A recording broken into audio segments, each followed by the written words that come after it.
but this is like that. But I was better already. Imagine before. Before, the Taiwanese could not even go anywhere. Except go into Kaohsiung. Yeah. Or Taipei. You know, you can go the whole length of the country. Or cross it. Yeah. Free. Yeah. Well, that's already very good. In some older times, if you remember, you could not even go from one district to another without permission, a stamp or something like that. Some countries before were like that. So our world is truly getting better. It's just snail pace for me, you know? Snail. We call, turtle pace for me. Too slow. But it's getting better, yeah? More civilized, right? At least like that. We have to practice more in order to have wisdom, but it's very difficult for you to feel the difference between wisdom and your own judgment. I tell you some example of wisdom and your own preconceived ideas, judgments. I have written it, point, you know, so that I can talk to you, so that you can be more aware of the traps of your own mind and your own customs, society customs and prejudices. But I moved and I walked the whole little house. I could not find it. It was together with my diary. I cannot find it just now. And I was already late negotiating to come out to see you. I wasn't successful in negotiating, but I say I go anyway. And then I still could not find my things that I wanted to tell you. So it's later and later. And then I called one of your brothers just to ask whether or not he had what he needed to go, okay?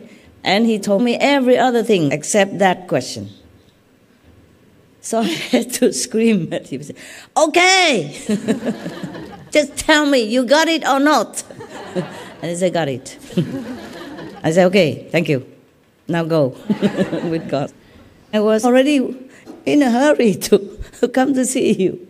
And he talked about the history of his unpacking and packing his luggage. Yeah.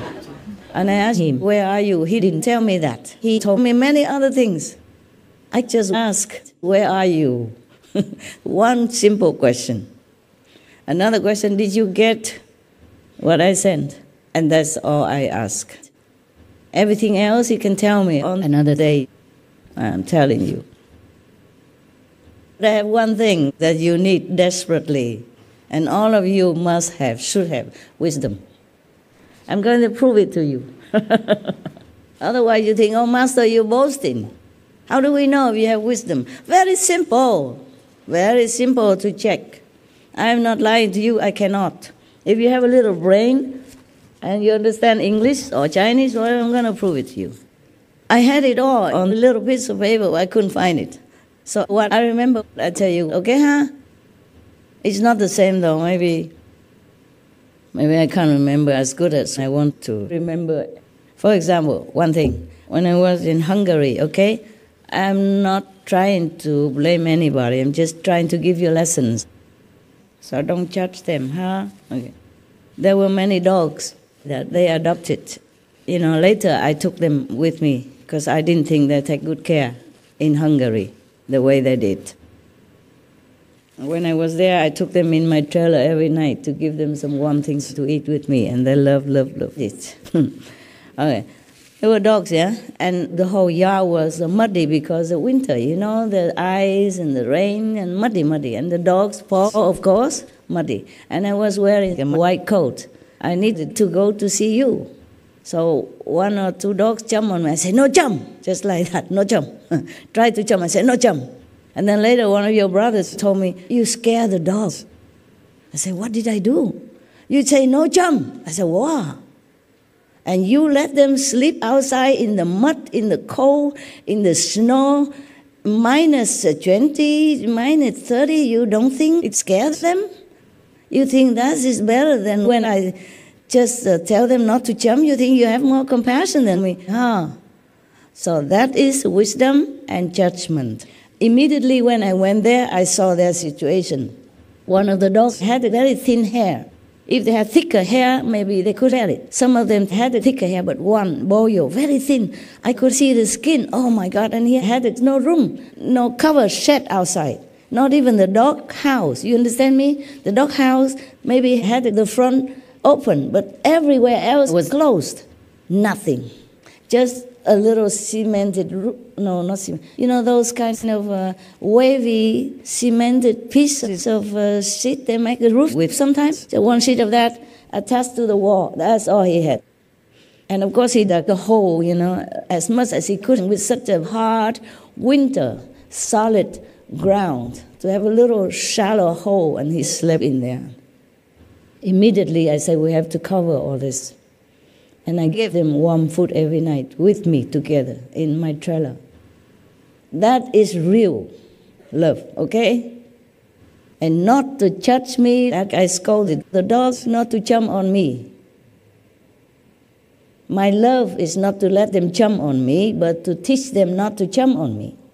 We have dogs, all the dog experts will tell you, teach your dogs not to jump on people, because if they get used to it, they jump on children.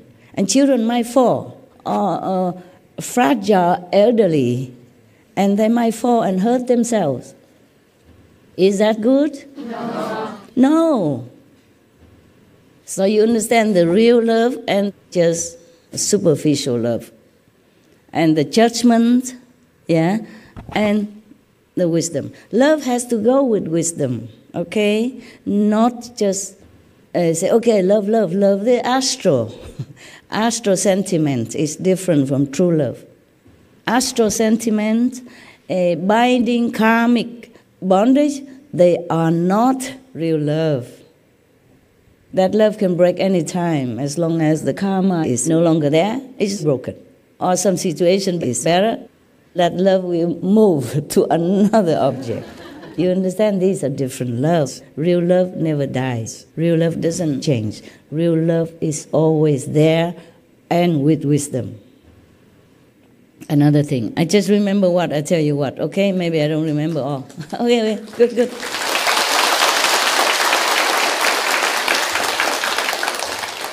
For example, when I treated the Chinese from China to go eat with me, I chose the elderly. I told them to choose the elderly because I explained to them that older people have less chance to have that. Younger people will maybe not, but have more chance to come to see me than the elderly. Of course, maybe tomorrow they're sick, they don't feel well not to come, or they might pass away. And just to let them eat with me one time, that will make them remember forever. And that will boost their happiness in their old age, when children are not often visiting them anymore, when society doesn't feel the need for them anymore, when they just stay sometimes alone, cook for themselves, even when they're not well, they have to do everything for themselves. That will boost their happiness. That is good, not because I discriminate. And then the next day, it's not their turn anymore. It's going back to usual. Usual is that the Westerners, they sit here because we are a hospitable race of beings. We are Asians. We treat guests very, very nicely, cordially and truly with love, with welcomingness. So that's what we do. And then the brother thinks that he should bring all the older Chinese people to come here because Master did that. He be a good guy, good police, bad police. And then I have to come. Either I have to move them, or it's just a surprise. So of course I did not move them, but I was not very pleased because it's not a Chinese turn anymore. And he did that just to copy, just to show people that he's a good guy and make me become a bad guy if I have to move the Chinese away. The Chinese or Taiwanese look similar, okay? So if you take up all the best places and give our guests Even China or Vietnam or Cambodia, we are very near. And we have shorter legs, so we can squeeze together. We're used to it. We like family ties. Even now, many families still stay together. Older people and children and grandchildren all stay together in the same house. They like family style. They like neighborly closeness.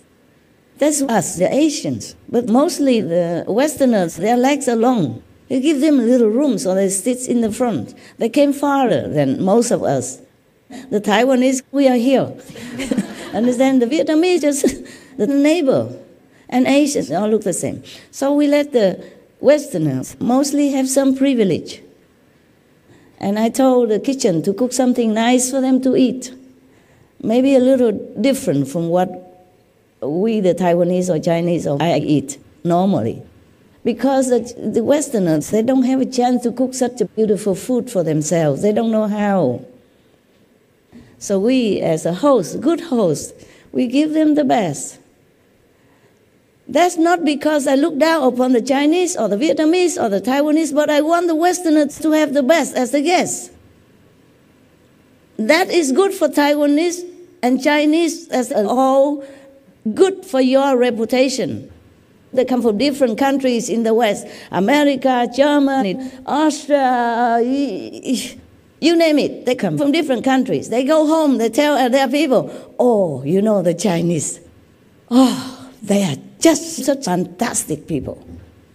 That is good for your country or not? Yes. And you think you have to compete with me. You do your ego talk. And you don't do what has a deeper meaning. And you don't do what I teach you. That's not love. That's just showing off. Just copy. And cheap copy. Okay? And then if I go correct that brother in charge, then everybody will think, oh, master, you so discriminating. Yeah? You like the Westerners. You don't like us. It's not true at all. You have to look deeper inside of everything before you judge anybody, or even master. Everyone, all the Westerners, when they come home, they will spread your names, your reputation, they will love. And every country will welcome more Chinese. Because they don't know who is Chinese, who is Vietnamese, who is... On the first look, they don't know if it's Chinese or Korean. Even all the Asian people, Korean, Chinese, Taiwanese, Vietnamese, Burmese, Cambodia, Thailand, etc. I make you a good deal. That is if you think of business. If you want to think that way also. But what I thought was that the Westerners, they're so sincere. They came from such a long way to such a place. They have better countries. You understand? If you go to Europe, you see how it looks like. Everywhere looks so clean, tidy, beautiful. And they came to us. Huh? We are not all that tidy and magnificent like the European countries. I'm telling you the truth. No? Yes or no? Yes. Yeah, if you go to Europe, you know.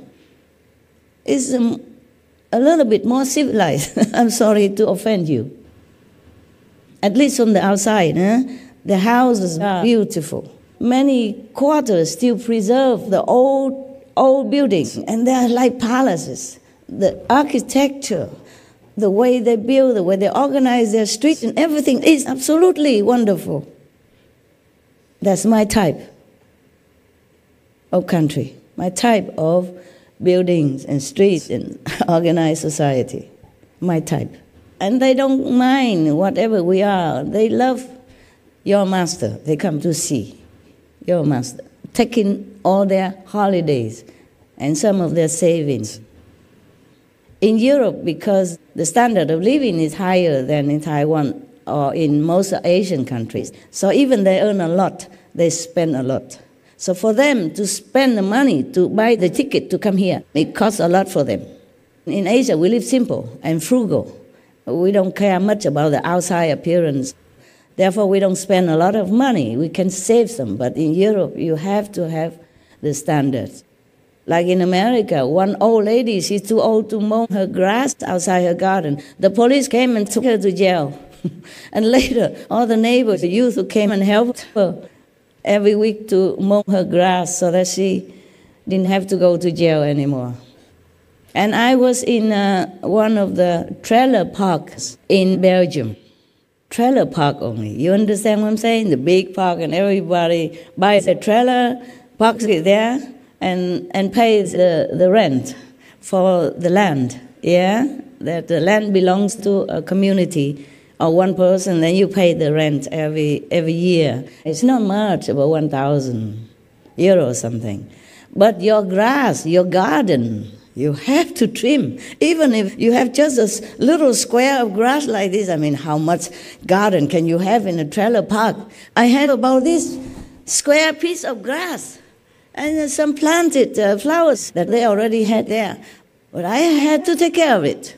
The neighbor make sure. They told me, you have to trim this and that.